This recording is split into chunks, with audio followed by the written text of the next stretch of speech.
Hello all, welcome back to Made Legally. In this video, we'll be discussing about the most important provisions from the prelim perspective. So, I've analyzed the 10-year past year questions of Chhattisgarh as well as of other states, and I have come up with important provisions, important pointers for you which will help you in cracking and getting full marks in your specific relief act का section. जो part होंगे ना specific relief act का, I make sure कि वो आपका clear हो जाए. अब ये मेरी सोच है, आज इस मोटो से हम स्टार्ट कर रहे हैं class, but I want your full support in it. जो मैं आपसे कहूँ, please mark this as important, please mark this term as important, know and understand the meaning. You have to do simply one thing, just mark my words. ठीक है?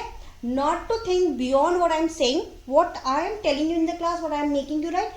Just make sure you write it down and remember it. The most important thing is not today's class, but that class should be remembered by you. Understood? We will be starting with the MCQ series, but prior to that, my duty as a teacher and as a mentor for all the aspirants is to make you study the subject first. So we are following that path only. Starting with the specific relief act. Before going ahead with the bare provisions, we need to understand few general questions which are asked in your prelim examination. The first question is whether the specific relief act, and now as quoted, SRA is a procedural law or is a mere substantive law. So, आपको लगता है कि यहाँ पर सिर्फ relief तो दी गई है by the nomenclature of the act. आपको लग रहा है रिलीफ ही तो है, तो ये तो एक सब्सटैंटिव लॉ हुआ, but no, just clear your doubt. This SRA is a procedural law. Understood? SRA is a procedural law. Secondly, what is the basis of this act? तो the basis of this act is law of equity. Law of equity is the basis of this act. Now, by which law commission was this SRA recommended? So mark this, it was recommended by 9th law commission.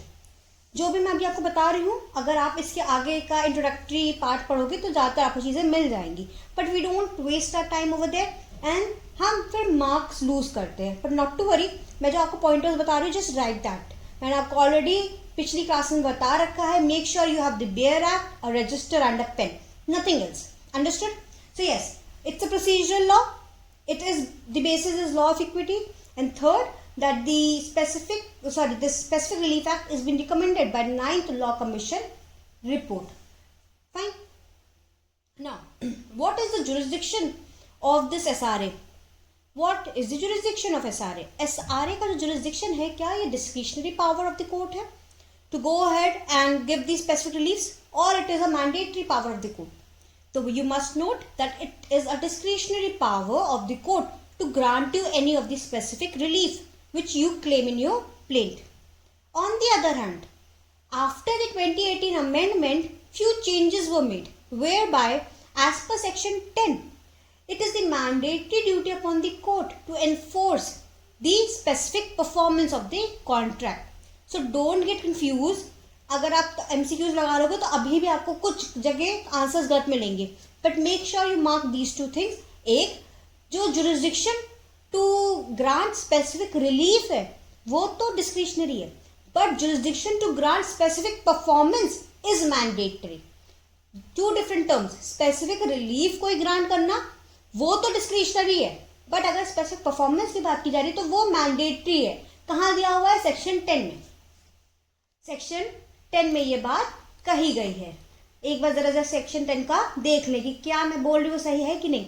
The specific performance of a contract shall be enforced by the court.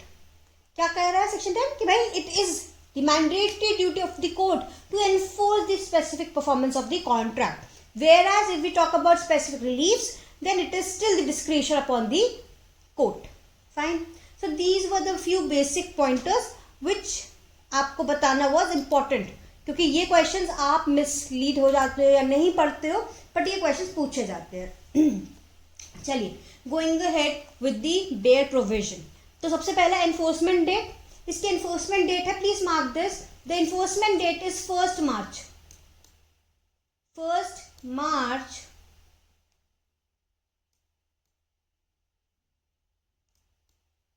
1964 is the enforcement date. ठीक है, मैंने बहुत गंदे तरीके से लिखा है, आप ढंग से लिख लेना. 1st March 1964 is the enforcement date. ये हमें कहां से मिला? यहां से. ओके, इधर है नहीं, चलो ठीक है. Definition clauses are very important, very important, mark this. Obligation includes every duty enforceable by law. What are obligations? जो भी ड्यूटी enforceable by law होगी वो आपकी obligation है.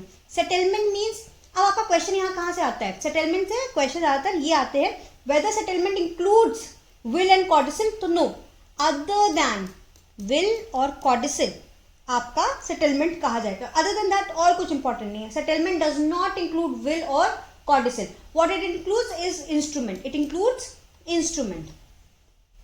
Trust कहाँ पर है? सेक्शन 3 में जो डिफाइन है इंडियन ट्रस्ट एक्ट के, वही सेम डेफिनेशन हमने यहाँ पर ली है. बस ये क्लॉजेज याद रखिएगा, बी सी ए जो भी हैं. Trustee includes every person holding property in trust. और ये ई इज वेरी इंपॉर्टेंट, ये आपसे पहले भी प्रीवियस ईयर में पूछा गया है. All other words and expressions used herein but not defined and defined in Indian Contract Act have the same meaning respectively assigned to them in that act.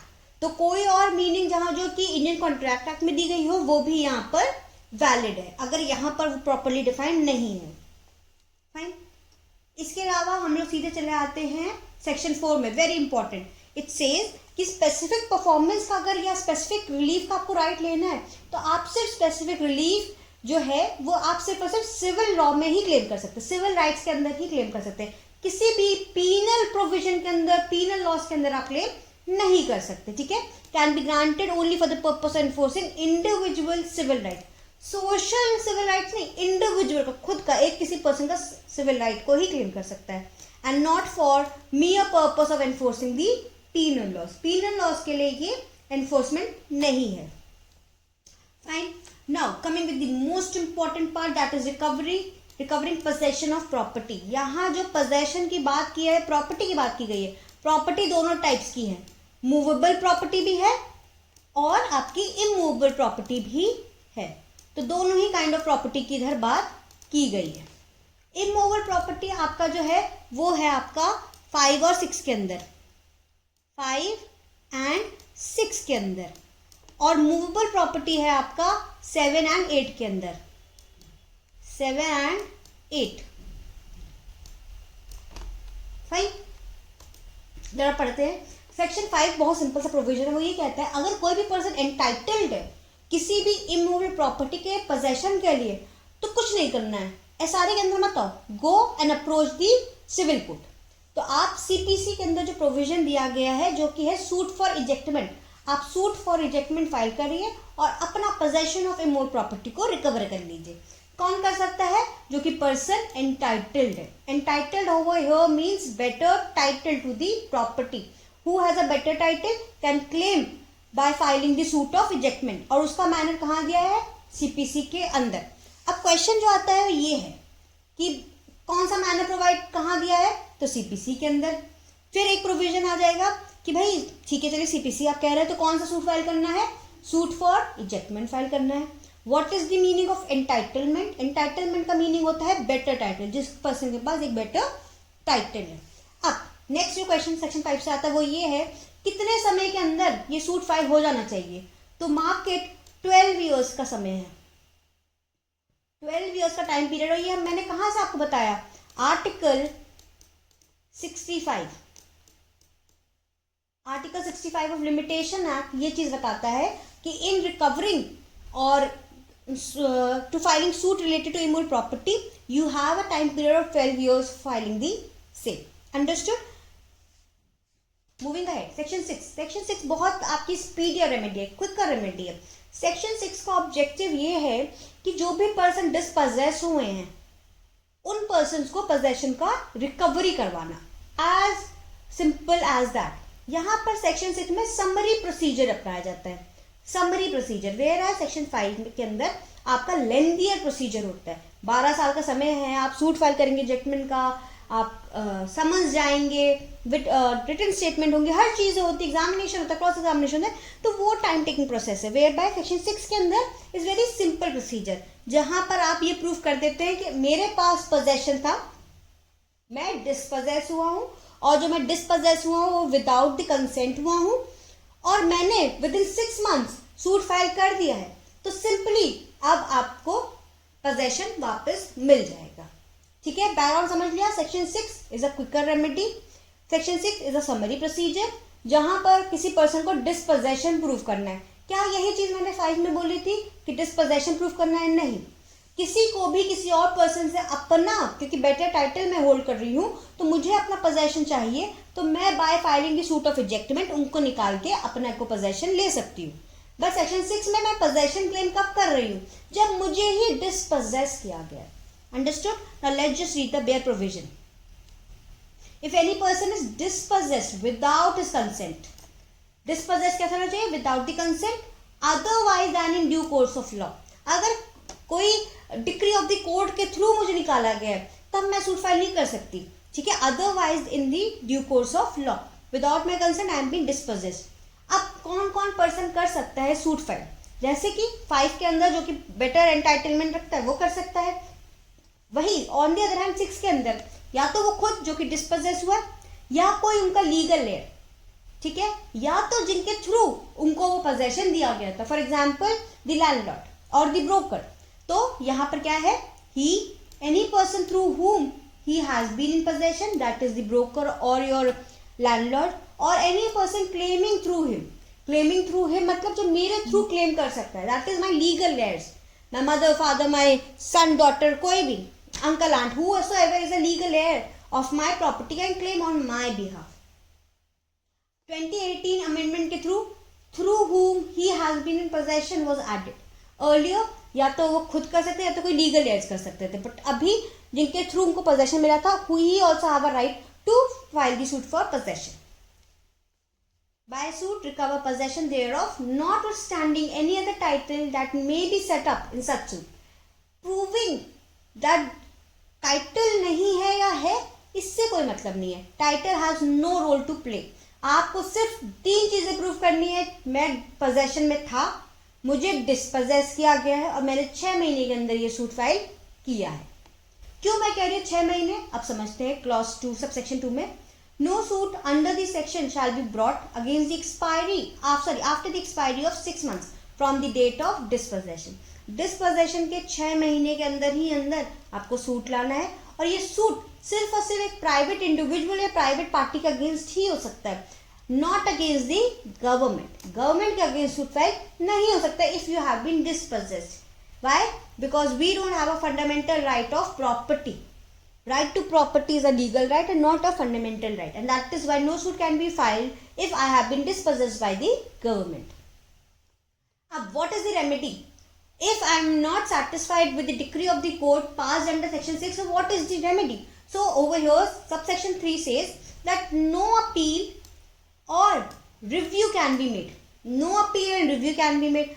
ये तो कह रहा है रेमेडी कोई है ही नहीं, बट अगर हम क्लियरली इंटरप्रेट करें तो रेमेडी अपील और रिव्यू की तो नहीं है, बट एक चीज की अभी भी रेमेडी है, जो कि है रिविजन। रिविजन की रेमेडी हमारे पास है। हम रिविजन करवा सकते हैं बाय द हाई कोर्ट अगर I am not satisfied with the decree passed by the court. 4th कहता है nothing in this section shall bar any person from suing to establish his title to such property and to recover possession thereof. वैसे तो general section 6 का rule ये है, आपके पास possession होना चाहिए, सेटल्ड पोजेशन, इलीगल पोजेशन नहीं। आपको डिस्पोजेस किया गया और 6 महीने के अंदर सूट फाइल कर दिया बस। बट इन केस अगर आप ये भी प्रूफ करने चाहते हैं कि मेरे पास टाइटल भी है उस प्रॉपर्टी का, तो आप कर सकते हैं, that is no bar. Fine. एक चीज आप लिख लीजिए, सेक्शन 5 एंड सेक्शन 6 जो है ये ऑल्टरनेटिव रेमेडीज है। These are mutually exclusive. These are mutually exclusive, मतलब इन दोनों को अलग ही अलग यूज करना है। ये नहीं सेक्शन 6 के साथ हम सेक्शन 5 का राइट भी ले रहे हैं, नहीं। 5 अलग है, 6 अलग है। अगर मेरे जैसे अग्री पार्टी के पास चॉइस होती है कि 5 जाए कि 6 जाए। Okay, now section 7, recovery of specific movable property. A person entitled to the possession may recover it in manner of CPC. Simple वही चीज कि अगर आप डिस्पोजेस्ड हुए हैं तो सीपीसी के अंदर एंटाइटलमेंट के अंदर सूट फाइल कर दीजिए। इसके लिए हम सीपीसी का ऑर्डर 20 रूल 10 देखते हैं। Order 20 rule 10। और जैसे मैंने इससे पहले आपको बताया था सेक्शन 5 के अंदर कि 12 साल का समय है, इसके अंदर सिर्फ और सिर्फ 3 इयर्स का टाइम है। As per the limitation act you have 3 years of time period to file the suit for immovable property। इसमें एक चीज कही गई है कि यहाँ पर आप ट्रस्टी में सूट फाइल कर सकता है। जैसे कि मैंने अपनी मोबाइल का प्रॉपर्टी 2 साल के लिए एक अपने एजेंट या ट्रस्टी को दे रखा है, तो he also has a right to recover the possession. किसी और के थर्ड पार्टी ने उनसे वो छीन लिया है तो वो रिकवर कर सकते हैं मूवेबल प्रॉपर्टी का possession. On the other hand section, ये जो एक्सप्लेनेशन 2 है वेरी इंपॉर्टेंट। इट सेज कि किसी के पास अगर कोई स्पेशल या टेम्पररी राइट भी है पोजेशन का, he also has a right to file the suit. Section 5 में ऐसा कुछ नहीं था। सेक्शन 5 था जो बेटर टाइटल रखता है वो सूट फाइल कर सकता है। सेक्शन 7 कहता है मूवेबल प्रॉपर्टी में जो जिसके पास टाइटल है, जो कि एंटाइटल्ड है, वो तो कर ही सकता है। उसके साथ साथ किसी के पास कोई टेम्पररी या स्पेशल राइट भी है कि अभी उसके पास ही पोजेशन होना चाहिए, तो उसके पास भी राइट है रिकवर करने का possession, but not against the true owner. Possession possessory title is good against all but not against the true owner। rightful owner के अगेंस्ट ये possessory title good title नहीं है, याद रखिएगा। अच्छा, ये बता दीजिए SRA is a public law और अ प्राइवेट लॉ। तो याद रखना है आपको, SRA is merely a private law, it is not a public law। Section 8, liability of a person in possession not as owner to deliver to persons entitled to immediate possession। कोई भी person जो कि wrongful possession में है, जैसे for example हम देखते हैं सीधे यहाँ पर जो हमारे सर्कमस्टांसेस A to D जो सर्कमस्टांसेस दिए, तो when the thing claimed is held by the defendant as the agent or trustee of the plaintiff. सबसे पहला ये कहता है अगर कोई चीज दूसरी पार्टी ने एज अ एजेंट या ट्रस्टी ऑफ द प्लेंटिफ रख रखी है, तो हम उनसे क्लेम करेंगे। कब क्लेम करेंगे? जब उन्होंने रॉन्गफुली वो पोजेस कर रखा है। मान लेते हैं एजेंट हमने जो अपॉइंट किया था वो 1 साल के लिए किया था और उसके बेसिस में हमने उनको एक कंप्यूटर लैपटॉप दिया था कि आप उसमें काम करिएगा। एजेंसी खत्म होगी, 1 साल का टाइम पीरियड खत्म हो गया and still he is holding that laptop, he is not giving back. So I have a right as an owner to file the suit and claim and get back my property. Over here we will get immediate possession. यहाँ पर भी क्योंकि quicker remedy है ना, specific relief act is a quicker remedy, यहाँ पर भी हमें इमीडिएट पोजेशन मिलता है। सीपीसी के अंदर आप जाइए, आराम से सूट फाइल करिए। 3 साल का समय है। सूट फाइल किसका करना है? Suit for recovery of possession करना है, तो उसमें जो समय लगेगा वो लगेगा।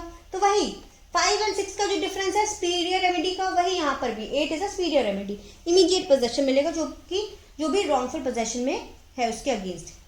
बी क्लॉज कहता है when the compensation money would not afford the plaintiff adequate relief. ये कह रहा है कि अगर मेरी कोई ऐसी प्रॉपर्टी है जिसका अमूल्य है, जिसका कोई कॉम्पनसेशन मनी हो ही नहीं सकता है, मेरे लिए वो इमोशनल कनेक्ट वाली कोई प्रॉपर्टी है, इन दैट सिचुएशन कोर्ट कहेगा कि भाई इस सिचुएशन में तो जब प्लेंटिफ खुद कह रहा है कि मैं इसका अगर लॉस हो जाएगा, जैसे मान लेते हो लैपटॉप, बहुत पुराना लैपटॉप है, I have so many data in it.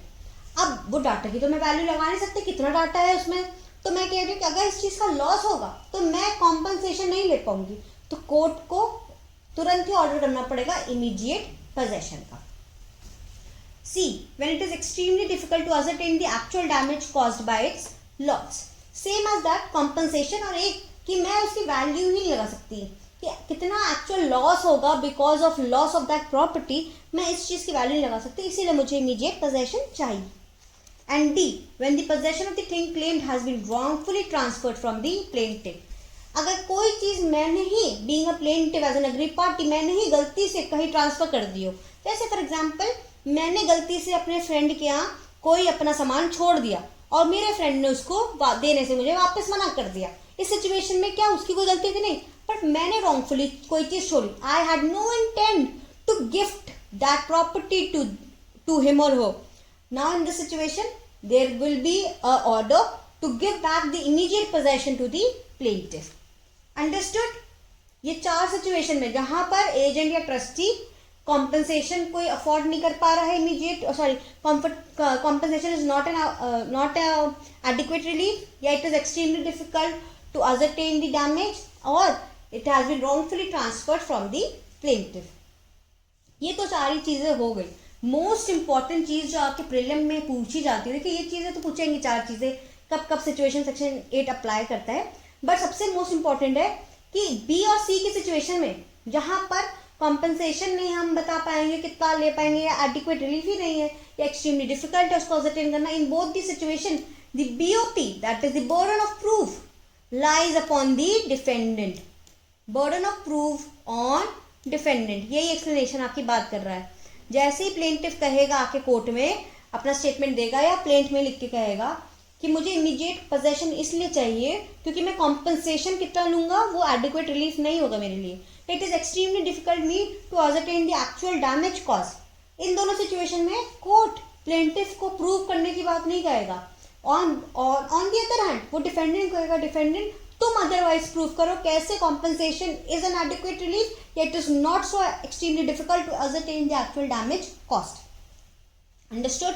यहाँ पर लिखा है अनलेस एंड अनटिल, एक्सप्लेनेशन अगर आप पढ़े, unless and until the contrary is proved,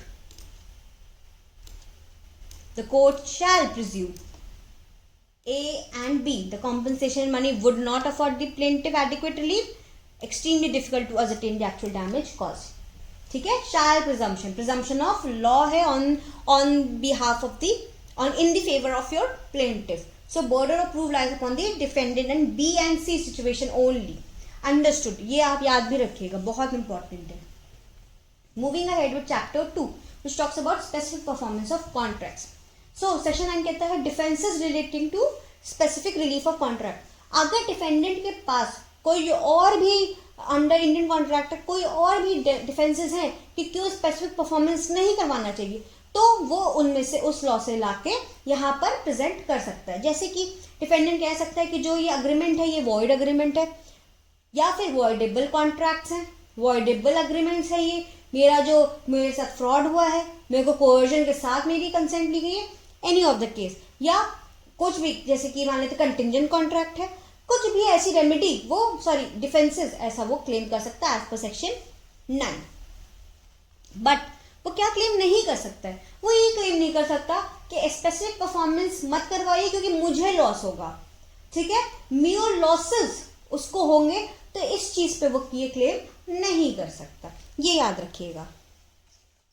now going ahead with section 10, I have already tailed क्या कहा गया है. सेक्शन 10 में चेंज हुआ 2018 अमेंडमेंट के थ्रू, जहां पर ये चीज कही गई है it is the mandatory duty to enforce the contract, to go ahead and enforce the specific performance of the contract. But what is important is it is subject to few provisions, that is there are few exceptions to this rule which are given under 11 to 14 and 16. 11 to 14 and 16 talks about the exceptions to section 10. तो सबसे पहले यही देख लेते हैं. Section 11 बात करता है ट्रस्ट रिलेटेड अग्रीमेंट्स की. ट्रस्ट रिलेटेड अग्रीमेंट्स की बात कर रहा है सेक्शन 11, जहां पर ये कहा जाता है कि अगर सेक्शन ट्रस्ट रिलेटेड अग्रीमेंट के रिगार्डिंग कोई भी एनफोर्समेंट कराना है तो ये भी मैंडेटरी ड्यूटी पे ही आता है. 11 क्या कह रहा है, subsection 1, except as otherwise provided in this act, specific performance of a contract shall be enforced when the act agreed to be done is in performance wholly or partly of the trust. अगर trust related कोई contract है और within the terms and conditions of the contract कोई act perform किया जा रहा है, तो यहाँ पर specific performance is a mandatory duty.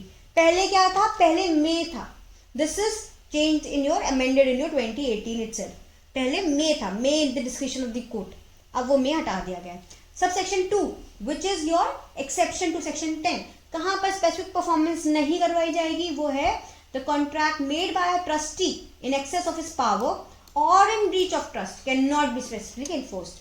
अगर कोई भी ट्रस्टी ऐसे किसी कॉन्ट्रैक्ट के अंदर एंटर हो रहा है जहां पर जो ट्रस्ट कॉन्ट्रैक्ट के टर्म्स एंड कंडीशंस थे उस पावर्स के एक्सीड कर रहा है या ब्रीच ऑफ ट्रस्ट कर रहा है, इन दोनों सिचुएशन में वो जो कॉन्ट्रैक्ट जो ट्रस्टी ने किसी और थर्ड पार्टी के साथ एंटर किया है वो एनफोर्स नहीं हो सकता. दूसरी पार्टी अगर आके क्लेम करेगी या ट्रस्टी भी जाके क्लेम कर रहा है कि स्पेसिफिक परफॉर्मेंस कराइए, तो court is not bound to specifically perform that contract.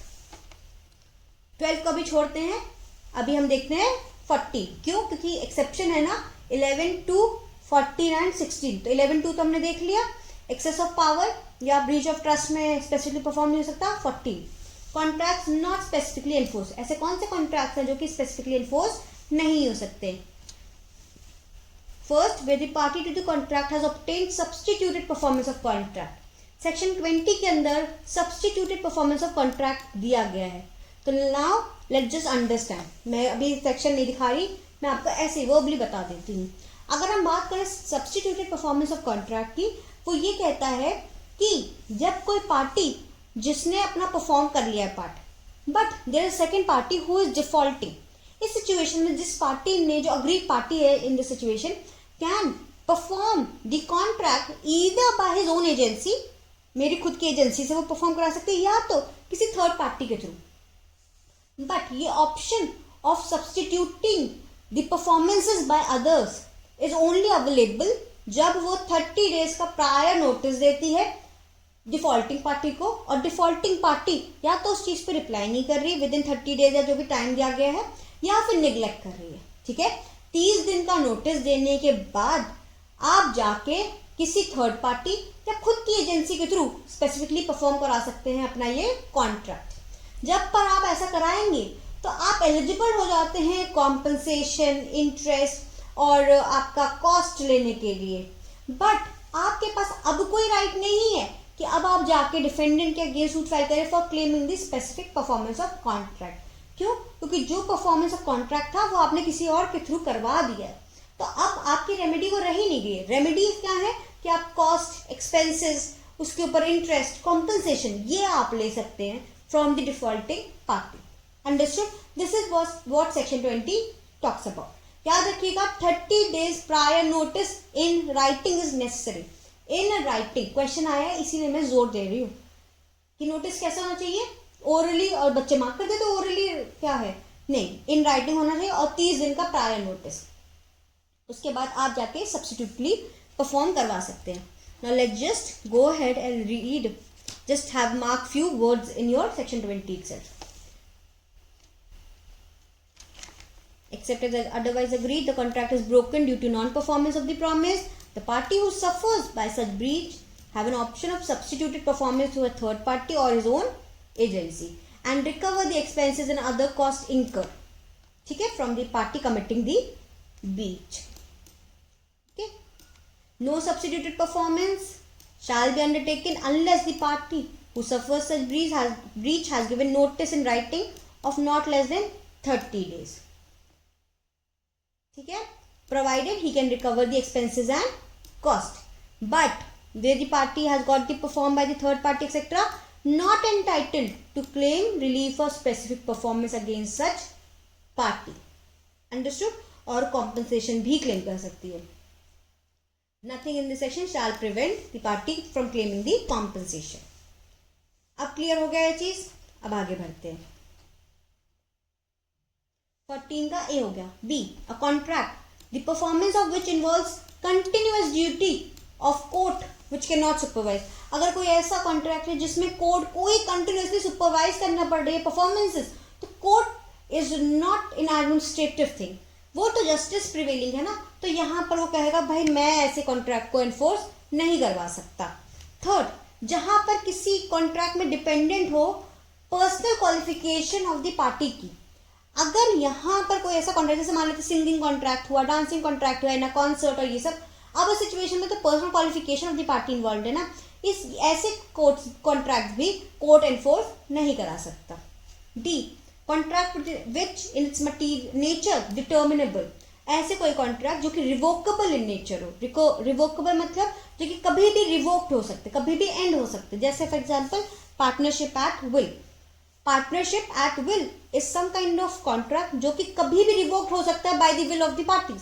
ऐसी सिचुएशन में कोर्ट ऐसे कॉन्ट्रैक्ट्स को एनफोर्स नहीं कराता है। Moving ahead with section 16 which is another